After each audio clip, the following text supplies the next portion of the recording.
Welcome back. Today we're gonna talk about like some previews. We're gonna talk about how I think my fights will go and everything related to one championship 165. I'm really hyped for this card.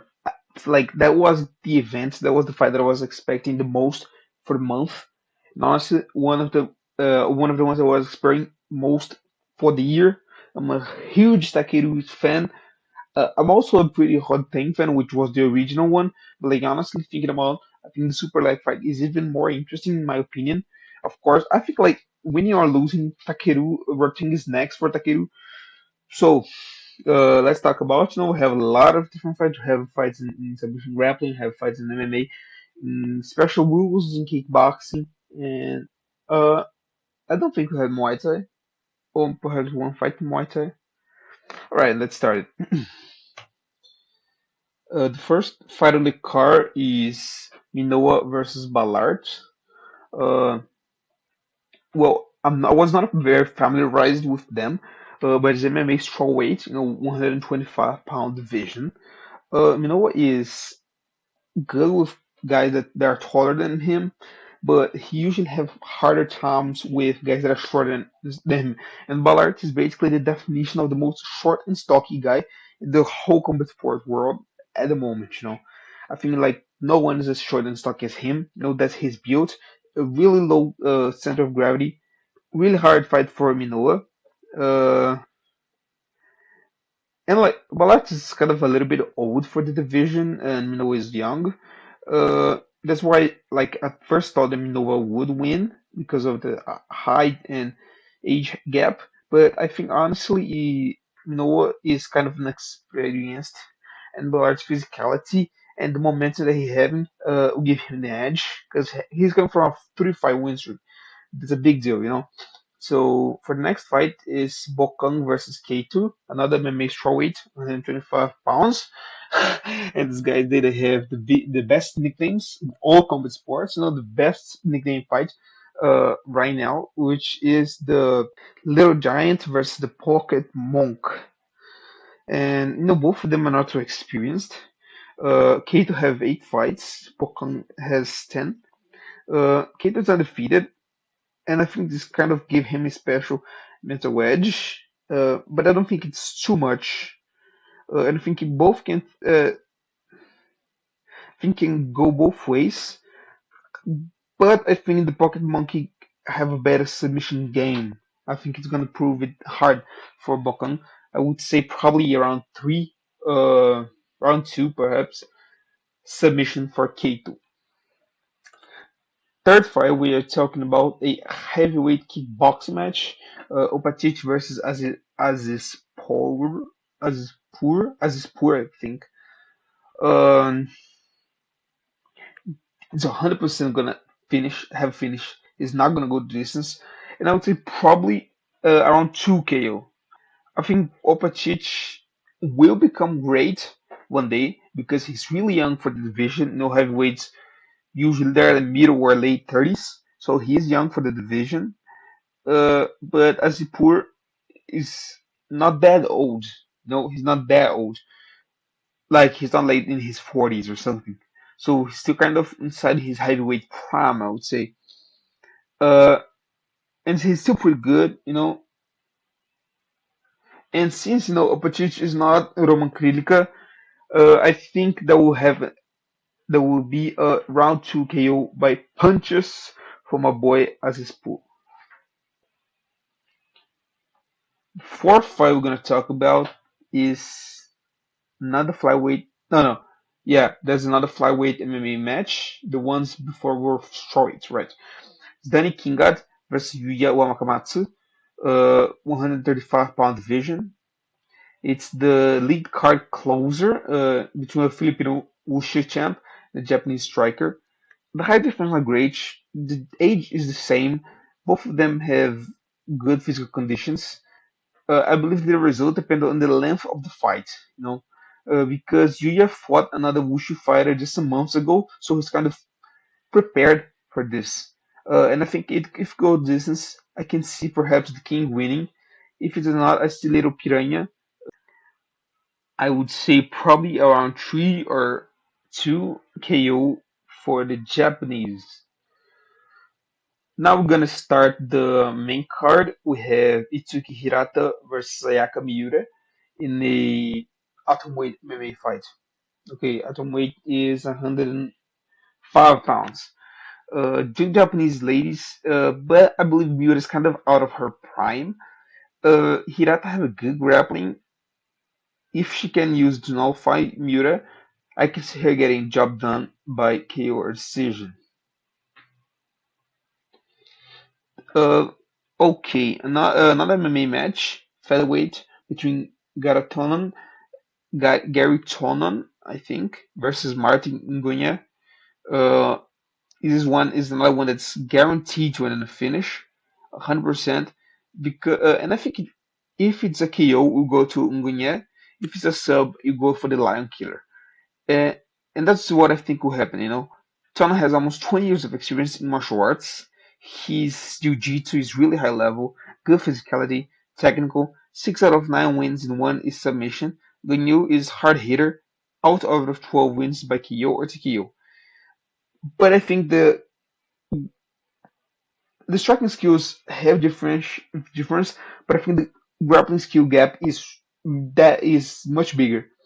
Uh, and that's why I think Tonon will end in a submission. Horrible quality again. There's not much I can do, you know. I try to be dynamic in those videos, and because of this, sometimes I have kind of stuff. But alright, his catch weight 165.5 pounds in kickboxing. It's Marat Grigorian versus Sitthichai 2. And I think Sitthichai get it done, you know. The Thai is already a legend, plenty of great wins for like all Thais.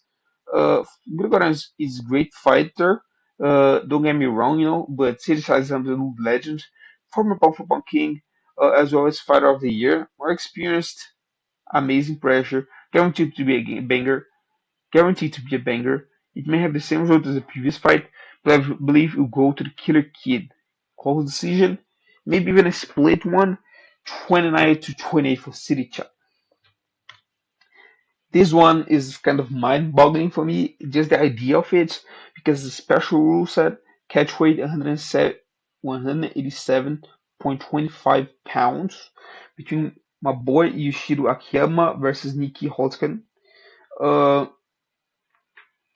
Akiyama is 48, Holken is Hol- Holzken, I think, actually. Holzken is 40, if I'm not mistaken. Uh, and I think this is possibly one of the most unique fights I will ever watch live in a big event because the rule set is never seen. You know, it makes a lot of things. First of all, it uses 4 ounce MMA gloves, and it's 3 rounds long. The first one is for boxing, the second one is Muay Thai, and the third is MMA. Nakayama is by far more complete martial artist, have a good grappling base and ground game, and it's come from 2 wins. So besides being almost 50, he's in a good phase.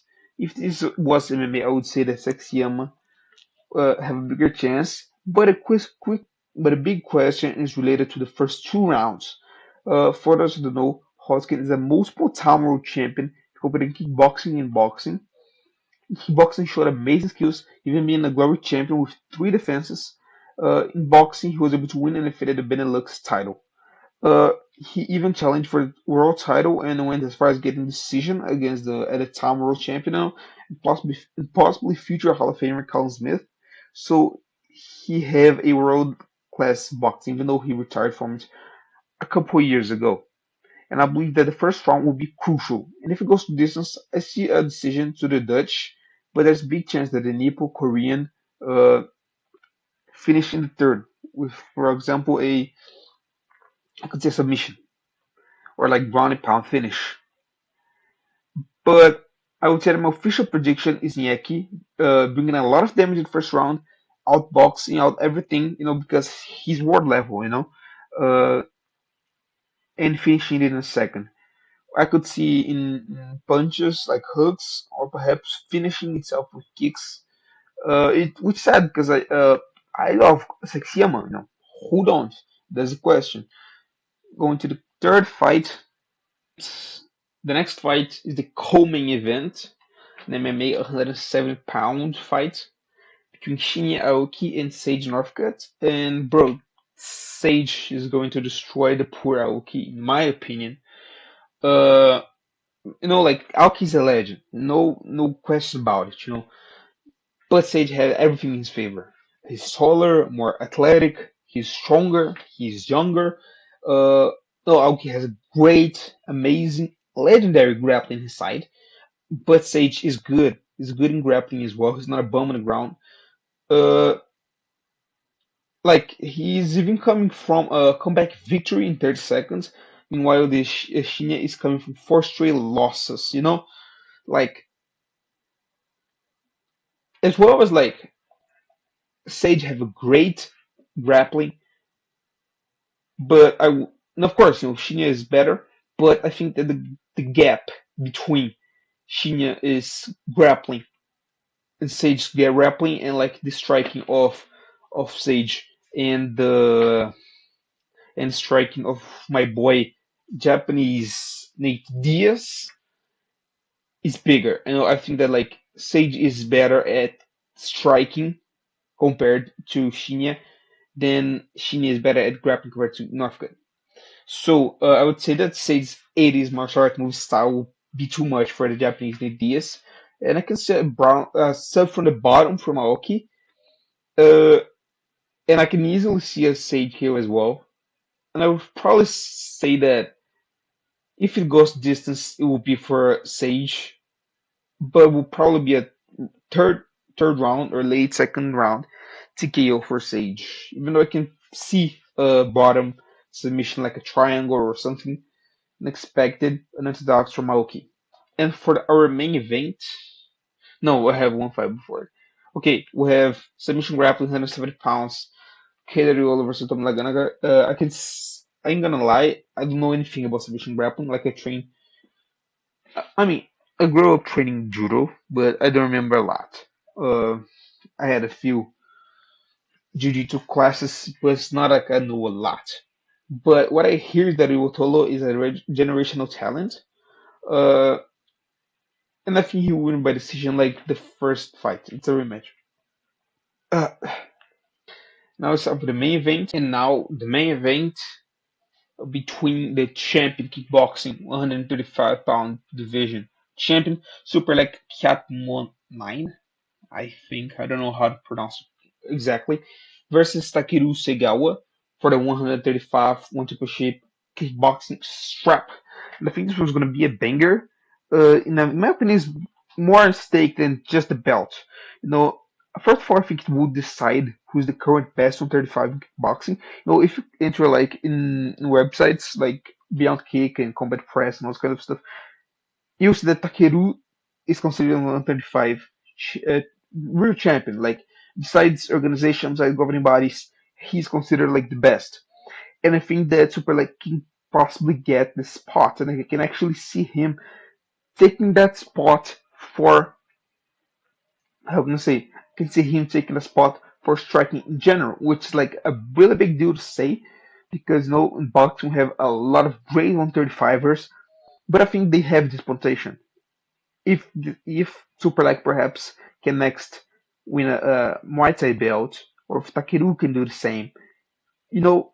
But I would say like especially for Superlek because Superlek's already proven that he's great at Muay Thai, and I think there's a lot at stake in this. I also think that's a pound for pound opportunity. In my opinion, if Takeru wins, he will become at least number two pound for pound. In my opinion, he passes Alazov and becomes the pound for pound number one right now. Uh, I think that in my opinion for Takeru, it will put him in the top 15 kickboxing GOAT, in my opinion. Uh, and for Superlek, besides being considered the best striker in the division, besides doesn't matter in which chart, which like more of kind of abstract idea. I would say that Superlek has a chance to become the best 125 in planet, like in the websites and everything, and I think he'll probably enter in top five uh, pound for pound lists. Like I remember Bokang put Takeru in third place. I think there's a big chance that he will get the place of Takeru, which is a big deal. like coming from outside of the list, which I believe that he shouldn't be outside, by the way, all the way to like being number three is a huge step. Besides this, we'll get the ISKA title, uh, which is one of the few major titles between Muay Thai kickboxing that he never had.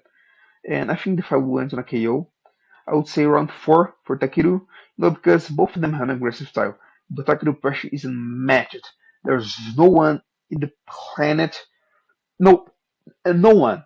If you put him in a mixed rule set or like just in boxing or whatever, there's no one. Even in boxing, there's no one in 135 that can trade with Takeru in the pocket. Like you can put like Zach Cruz or whatever. No one can trade with Takeru in the pocket. No one. No one in the planet. Like teach I don't know, teach Zach Cruz like 2 3 months 2 3 years of kickboxing, he will not be able to trade with Takeru in the pocket. Even maybe even in boxing he will not be able. Because Takeru in the pocket is really I'm really passionate about like how good Takeru is in pocket. He has an amazing chin. And that's what I think, because he has world level boxing. I think he could even compete in boxing. Like we've seen Shinya Aoki have success in boxing.